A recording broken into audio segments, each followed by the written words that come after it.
qilsalar Parvardigor, nola qilsa haqqoniylar, ularni barliq kulfatlardan qutuldirar.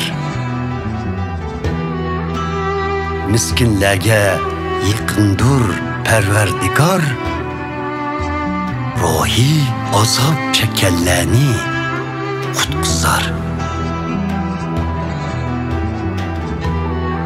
Ko'p bo'lar haqqoniy odam duch kelgan qiyinchiliklar. Ammo ulardan xalos qilar Parvardigor. Miskinlarga yaqindir Parvardigor, ruhiy azob chekkanlarni qutqizar.